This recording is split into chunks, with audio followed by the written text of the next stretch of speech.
Don Imus Show Live, and we'll be back here with our newspaper roundtable. In which I thought went fairly well. Swimmingly, yes. With some very tense moments. Couple? Understand. The next morning, Mike McCurry, who I sat next to on the dais prior to the speech, asked C-SPAN not to rebroadcast it because of its off-color content. Mm-hmm. The off-color content they were talking about, I guess, was the Go Baby line, in that I was accused of rubbing womanizing in the president's face with the First Lady sitting there, which was not my intention. It's a little bit of a stretch. And as David Hinckley points out in this morning's New York Daily News, being charged with that is ridiculous, because I thought, and perhaps wrongly, but that the president and I had already had this conversation on the radio about the AstroTurf in the back of the pickup. Right. And that he thought it was amusing then. And he did. In fact, he laughed out loud about it. Yes, and indeed. And didn't even want to disabuse what had happened in the back of the pickup. No, not at all. Just thought it was funny. Said he wouldn't. Now, I mean, I'm willing to acknowledge that the Go Baby line, because even though people laughed, it was a nervous laugh, believe me, Mm-hmm.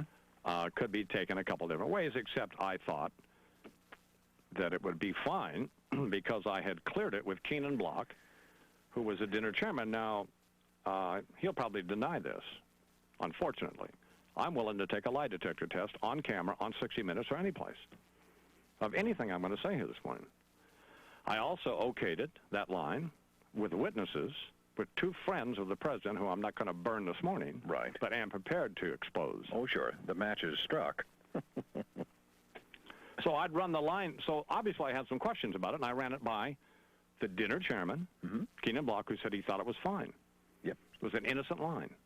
Very. Something I'd already had a discussion with the president about. Absolutely. And when I turned to the president and said, remember the AstroTurf in the back of the pickup, he had the option of laughing or not laughing. He chose not to laugh and glared at me. Yes, he did. He glared at me as if to say, I'd like to shoot you, you son of a bitch. Mm-hmm. I mean, that just was clear. Now, the speech is about 25 minutes. That's the bottom of page 2. I know I've got 23 minutes to go. And I'll tell you what I thought. I thought, you want to play hardball? Fine. Here we go. Here we go. Fasten your seatbelt. So the other lines they're talking about that apparently were so off color. I'm going to play this speech in its entirety, by the way, if you didn't see it on C-SPAN, on the radio Thursday morning. And for you folks around the country who listen to this program on a regular basis, you're going to, I mean, you will accuse me of wimping out here. Oh. I mean, it's so watered down. I'll say, that's Imus? Come on. The other lines are accusing Peter Jennings of having an intern under his desk, Yeah. and suggesting that they should put a V-chip in his shorts. Right. Those two lines written by a man who conducts a Bible study class in New Jersey. I rest my case. And that's it. That was it. I've been accused of a lesbian joke about Newt Gingrich's sister. That's not true. Not at all. I rewrote Rob's song, A Boy Named Newt, and simply changed one line to, his sister's a thespian, Mm-hmm. and appeared on Friends, which she did. Yep. And his poor old mom's still trying to make amends. I tell you, life ain't easy for a boy named Newt. It certainly Well, I mean, that was it. There's that rough spot. And in another part of the speech, talking about, you know, how weird families are of presidents. Yeah. We're talking about if you took Pat Buchanan and his brother Bay, Newt, Mom, and Candace, and Hugh Rodham, and put them in a tent, you'd have a theme park. Yes. At which the First Lady and the President both laughed. Yes. That's way into the speech. Here's another question. If everybody is so offended, we've got them on tape laughing. If Dan Rather was so offended, and Dan Rather sold me out in the Washington Post, after all we've done for Rather, and this program has been, I've just opened this program up to Rather anytime he wanted, as recently as a week ago. And for him to pretend he didn't know what was going on this program, or to think that I wouldn't do what I said I was going to do. I'm not going to, you know, Phil Hartman was a disgrace last night on Dateline, saying, well, he wouldn't do what he does on Saturday Night Live in front of 25 million people. He wouldn't go down and do it in front of the president because he thought it was mean. Well, he wouldn't do it because he didn't have any guts. That's it. He's a hypocrite. You know, or Dana Carvey wouldn't, you know, because I don't have any guts. What would you people think of me if I shut my mouth off here for 20 years and then went down there and kissed their ass? Well, you wouldn't listen to the radio. I mean, I wouldn't blame you. I mean, you know, everybody... And you darn near did. It was so watered down, you wimp. Everybody... What's the matter with you? Here's the problem. They invited me down there, as Mike Lupica pointed out in the Daily News, and so did Maureen Dowd yesterday's on the op-ed page of yesterday's New York Times. They invited me down there because of what I do, to do what I do, and I did it. Now they say they're shocked. I wasn't insulting to the president. It's Mort Saul. The highest honor ever accorded me was Mort Saul last night on Dateline.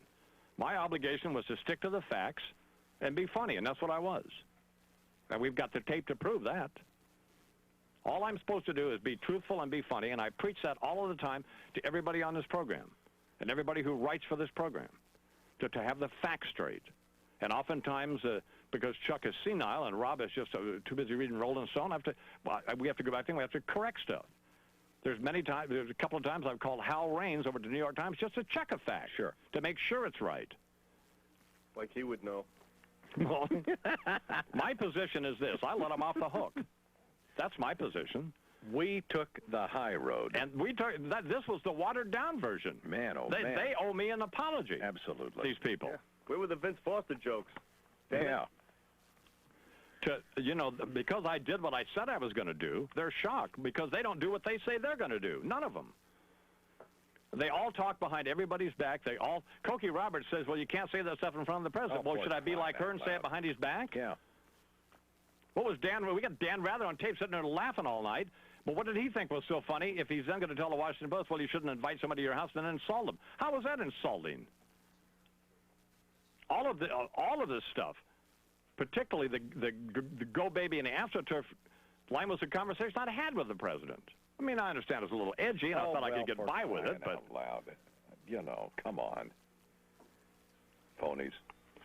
And if everybody, as Hinckley points out in the Daily News, if everybody is so outraged, why at page 14, well, halfway through the speech, I turned to the president on the Willie Nelson line, and he said, that's a good line. I like that. That's a good line. He writes it down. The biggest laugh of the night came at page 18, 6 minutes from the end of the speech, on a Bob Dole line. That's kind of interesting. Isn't it, though? The speech was almost over, and I will play the speech for you on the radio on Thursday morning. They laughed so hard at that point in the speech, and the speech was almost over, that I couldn't finish the line. Couldn't even finish the line. I know. There you go. So who's offended? How were they offended at that point?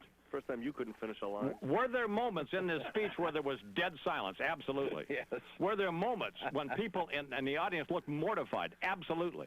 Were there moments where the president was absolutely mortified and the First Lady? Absolutely. But when I came out and did the opening, the First Lady was doubled over with laughter. Well, see, I figured then I'm home free. Sure. In fact, I told Deidre before I did this, I said, if they laugh at the opening, I'm home. Well, little do I know. I'm very disappointed in Dan Rather. I mean, and if that's an accurate quote, very disappointed in him. I mean, he did not. He's not a. Did not. He's not a stand. This is a 4-hour radio show, and